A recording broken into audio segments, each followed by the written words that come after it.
네, 4월 넷째 주 더센트 처치 일부 예배 오신 여러분들을 주님의 이름으로 환영합니다.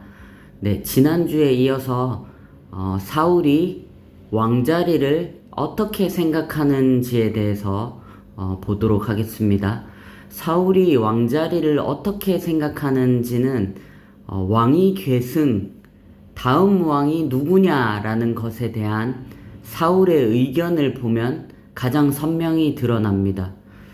하나님의 세우심에 의해 왕이 된 사울이 다음 왕에 대해서 하나님께 묻지도 않고 당연히 자기 아들이 왕이 되어야 한다고 공언하고 행동한 것은 자신의 과거와 하나님의 세우심을 부정하고 자력으로 왕이 되었다는 것이고, 하나님이 선택한 차기 왕이 다윗인 것을 알았음에도 죽이려 한 것을 보면 누가 선택권자, 결정권자이고 누굴 왕으로 생각했는지가 보이죠. 사울은 하나님과 그분의 법은 아무것도 아니라고 여겼는데요. 그래서 법이 없는 것도 아닌데 법을 만들어 버립니다. 그 중에서 또 가장 눈에 띄는 것은 하나님이 주신 제사장 책무를 이행한 것을 죄로 물어서 죽인 것인데요. 사울은 제사장을 삼권 분립의 한 축으로 생각했다기보다 자신의 스파이나 비밀 경찰쯤으로 여겼기 때문이죠. 그런데 하나님께서 진멸하라고 하신 게 혹시 제사장들이었나요? 하라는 아말렉은 진멸하지 않고 오히려 제사장들을 진멸해 버립니다. 그리고 노베의 남녀와 아이들과 젖먹는 자들과 소와 나귀와 양을 칼로 쳤더라 라고 합니다. 사울이 진짜 진멸하고 싶었던 건 과연 무엇이었을까요? 그리고 남겨두고 싶었던 거는요? 이렇게 사울이 왕에 대한 왜곡된 거짓말에 동조하면서 행동을 하자 하나님께서는 사울의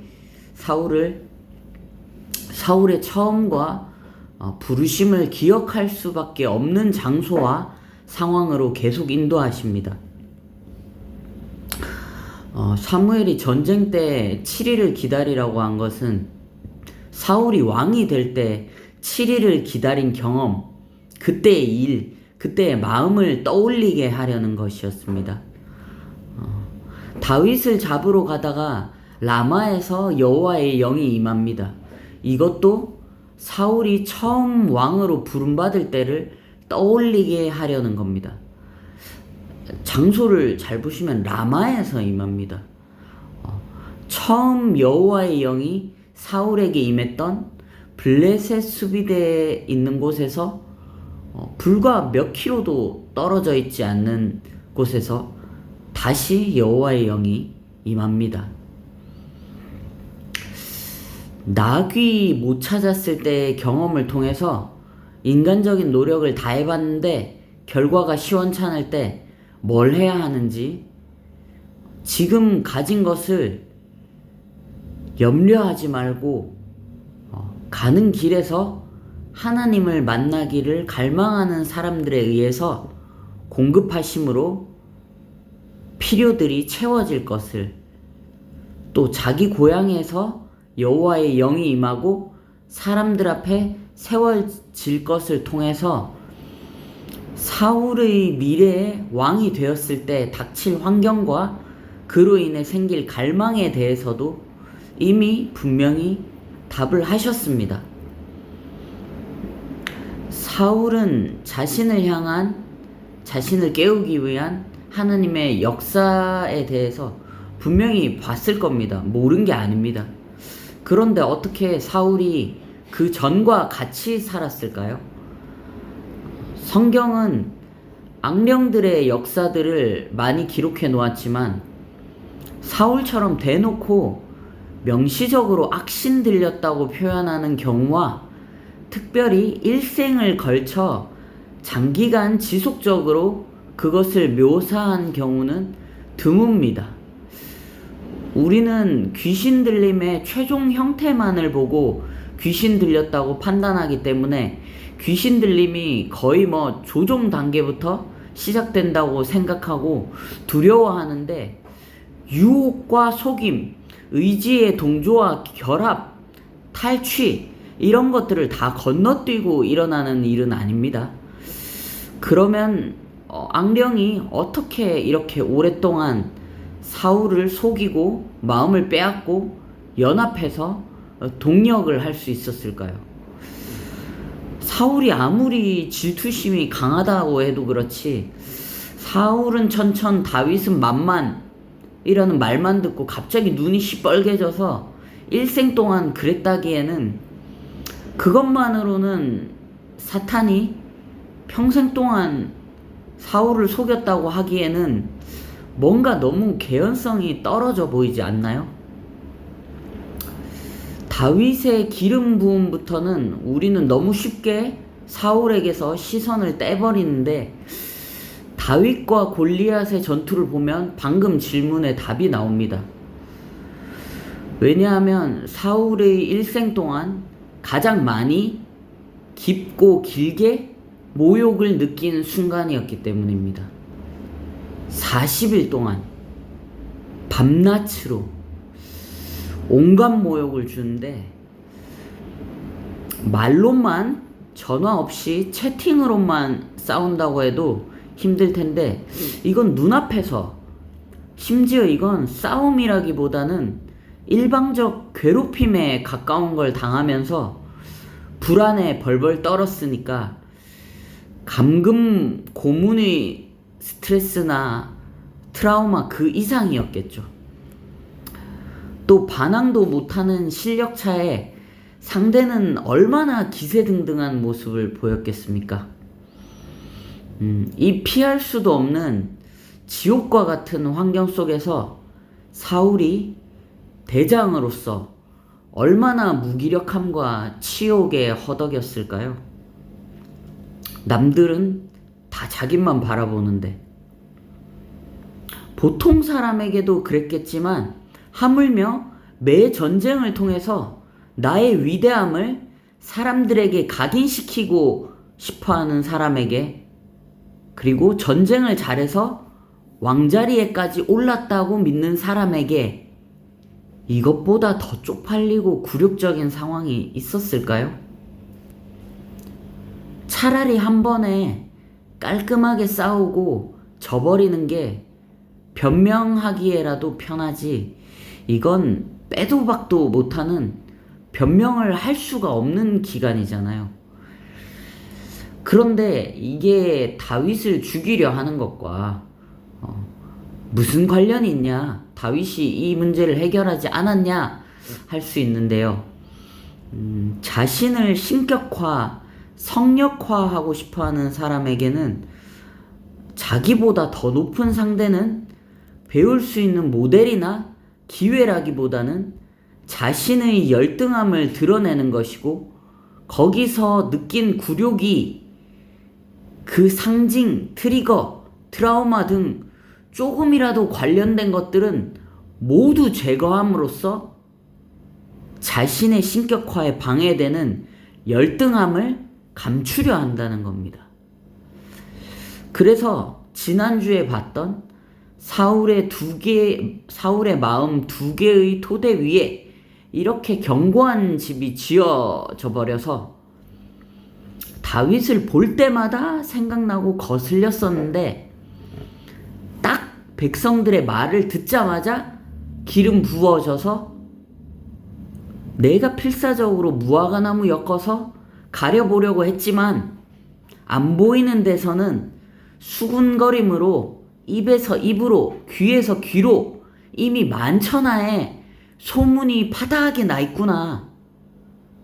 역시 내 생각이 맞았구나 하면서 사울의 생각과 마음이 완전히 점령당하기 시작합니다. 그러니까 이제 너 전쟁 잘해서 왕자리에 앉은 게 아니니까 나를 봐라 라는 하나님의 메시지를 전쟁을 더 잘하는 다윗을 등장시켜서 대비시키면서 모욕감을 준 하나님으로, 또 사무엘을 통해서 자신의 처음과 잘못을 보여주고 경고하며 살 길을 주는 하나님도 사람들 앞에서 절대 권력을 보여서 칭송받게 하는 대신 망신을 주는 하나님으로 속여서 말씀을 뒤집어 버리고 상황을 재해석해 버립니다. 또 과거를 상기시킬 때 분명히 과거를 상기했을 것입니다. 그런데 과거의 나의 미약한 모습이 현재의 감사의 조건이 되기보다는 과거의 삶은 오히려 나에게 수치심을 들게 하고 감추고 싶은 삶으로 치부됩니다. 하나님의 최고의 은혜의 순간들을 나의 신격화 절대화에 스크래치를 내는 굴욕적인 순간들로 바꾸어버리는 시스템이 아담과 하와에게 있었던 것처럼 사울 안에 구축돼 버린 겁니다.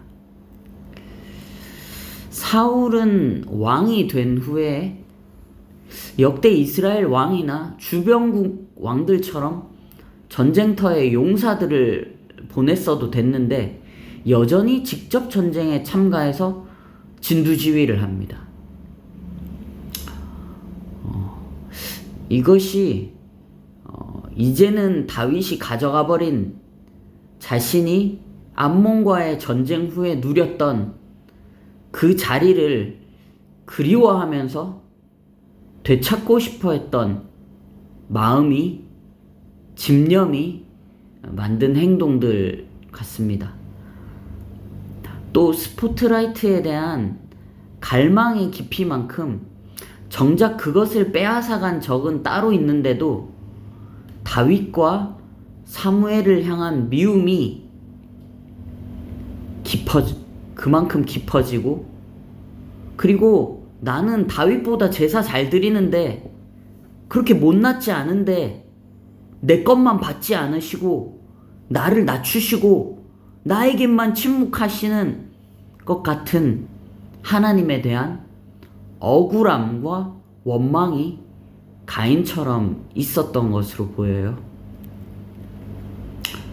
그러니까 이제 사울은 마지막에 이제 죽을 때도 이런 말을 합니다. 할례 받지 않은 자들이 와서 나를 찌르고 모욕할까 두려워하니까 나를 이제 칼을 빼서 빨리 나를 찔러라 라고 말을 합니다. 근데 이제 그 사람은 그렇게 그 말을 따르질 않죠. 그러니까 사울이 자기 칼 뽑아서 그 위에 자기가 이제 자살을 합니다. 끝까지 아무도 사울을 안 따라주죠. 그리고 죽기까지 자기를 높입니다. 내가 죽기까지 성내더라도 내가 옳다고 했던 요나의 말을 그대로 실천해버리죠. 그리고 기드온의 아들 아비멜렉과 같은 유언으로 죽습니다.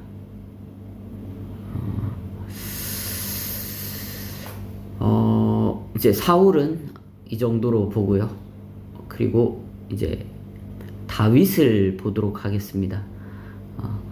우리는 이제 다윗을 골리앗과의 전투와 사울을 살려준 것과 같은 몇몇 인상적인 하이라이트 장면들 때문에 다윗을 엄청난 영웅적 믿음의 소유자, 인내의 사람일 뿐만 아니라 용서의 화신인 것처럼 거의 완성형으로 생각하는 경향이 있는데, 다윗은 완성형이 아니라 완성형으로 시작한 사람이 아니라 하나님께 끊임없이 담금질과 훈련을 받아야 했던 성장형인 사람이고, 인내의 사람이기 전에 분노의 사람이며 사울과 결이 다른, 그래서 사울이 보고 배워야 할 이상적인 모델, 선생 역할 이전에 사울과 쌍둥이, 친아들, 데칼코마니, 평행세계의 또 다른 사울이라고 해도 좋을 정도의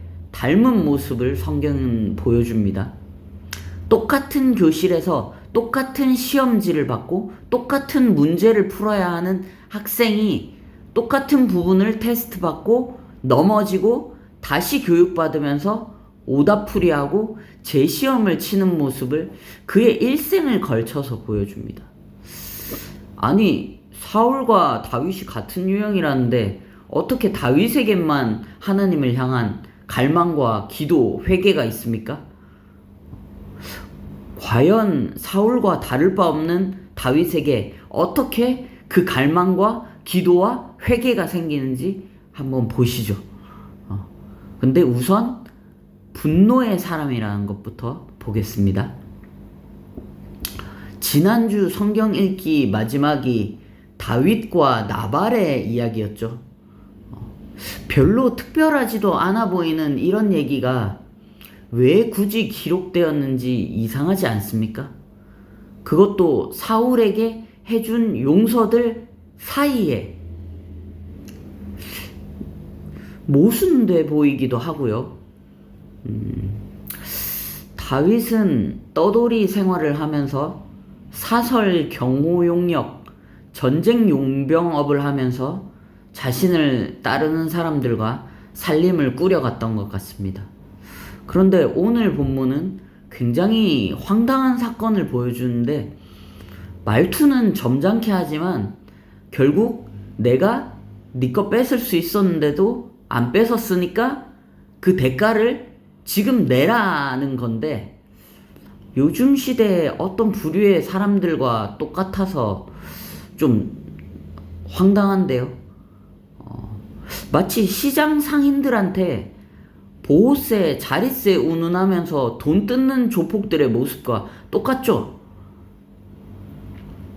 다윗의 주장은 사실이고 나발이 좀 모욕적인 말로 거절한 것은 맞지만 그렇다고 하더라도 그 다음 다윗의 행동은 납득하기가 참 힘듭니다. 저희처럼 단순히 분노에 찬 생각이나 말뿐인 죽여버리겠다가 아니라 칼차고 진짜로 죽이러 갑니다. 이게 우리가 알던 다윗의 모습인가요? 오히려 누군가의 모습과 똑같지 않습니까? 사울은 자기가 섬기는, 자기를 기름 부은 하나님과 사무엘이 세운 왕이고 자기가 섬겼던 왕이고 자신은 신하였으니까 장인이니까 요나단의 아버지니까 참아낼 수 있었던 거죠. 억울함을 풀고 결백함을 증거하고 정치적인 이득을 위해서는 하나님께 맡겨야 했었고요. 어쩌면 그 선택을 스스로 뿌듯해하고 대견하다고 생각했을지도 모릅니다. 그런데 내가 나발 따위에게까지? 나발은 그냥 쉽게 짓밟을 수 있잖아요. 쥐도 새도 모르게. 아니, 알려줘도 이 정도 체급의 인물과의 여론전에서는 그냥 다윗은 말로는 굉장히 자기를 낮추면서 전령을 보냈는데 돌아온 대답이 느끼기에 너무 굴욕적인 거야. 자기에게 기대를 걸고 따르는 자기 부하들 앞에서 체면이 말이 아닌 거죠. 그러니까 자기가 어떤 사람인지 보여주려고, 아니, 이제 더 이상 양식만의 문제가 아닌 거예요. 어쩌면 지금 그냥 넘어간다면 앞으로 떠돌이 생활 속에 이 집단의 존속 문제까지 달렸을지도 모르겠다라고 생각하니까 다윗은 종들이 스스로의 분노와 복수심에 불타서 심판하지 않고 조용히 돌아와서 주인인 자신에게 판단을 구하면서 하나님과 자신의 관계 안에서 자신의 위치를 완벽한 모델로서 보여줌에도 불구하고 그냥 밀어버리려는 거예요. 바로 그때 아비가일이 등장해서 하나님과 다윗의 관계, 미래를 상기시키면서 과거와 현재를 계속 대비시키고 나발을 발톱에 때로 낮추고 다윗을 하나님의 종으로 축혀 세우면서 체급에 좀 맞는 싸움을 하라고 하니까 약간 좀 부족한 회개인지 으름장인지 칼을 뽑았으니 무라도 썬다는 체면치레인지 세 개가 다 섞였는지 모를 말을 하면서 여호와를 찬송합니다.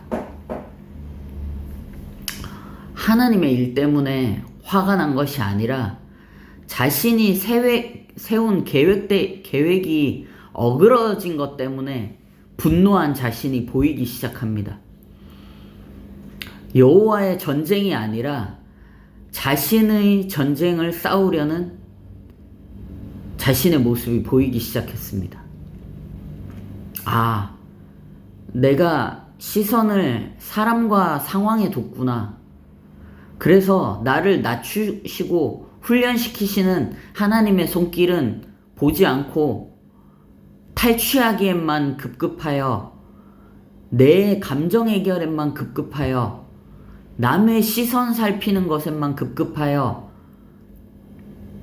내가 충분히 직접 해결하고 심판자가 될 수 있는 환경과 조건이 되자 하나님의 심판자 되심을 그분의 공의로운 재판을 기다리기보다 하나님의 이름까지 들먹이면서까지 그분께서 맡기신 힘을 남용하고 과시하면서까지 사울처럼 내 분노를 쏟아내려는 것을 다윗이 볼 수 있게끔 기회를 허락하십니다.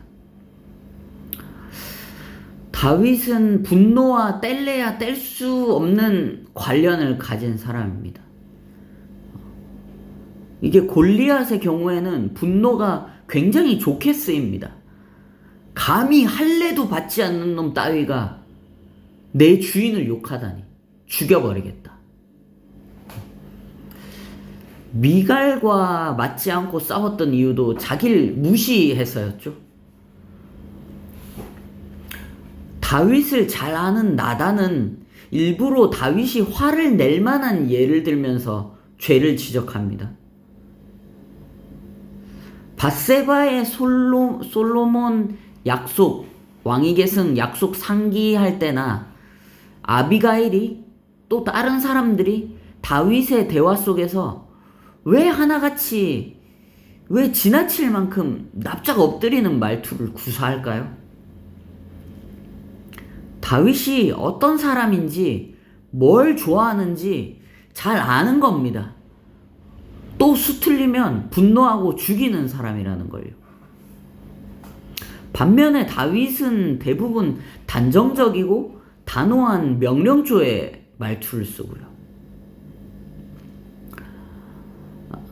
사촌 동생이자 군사령관인 다윗의 신복 중에 신복이었던 요압이 대부분 다윗의 의중에 맞는 행동을 하는데 가끔 벗어날 때 다윗은 굉장히 괴로워하면서 신세한탄까지 합니다. 다윗은 굉장히 권위적인 사람이었습니다. 그래서 사울의 용서와 이 이야기는 다윗이 용서의 화신, 인내의 화신이 아니라 오히려 분노를 다루고 자신에게 맡겨진 힘으로 스스로 심판자의 자리에 앉지 않고 참 재판관이신 그분의 판단을 구하며 듣고 대행하는 자가 되도록 다윗 안에 가장 깊고 강하게 뿌리 박혀서 꺾기 가장 힘들고 훈련받아야만 하는 분노를 다윗으로 보게 하시는 하나님의 손길입니다. 그래서 다윗은 노년에 똑같은 시험지를 다시 받습니다.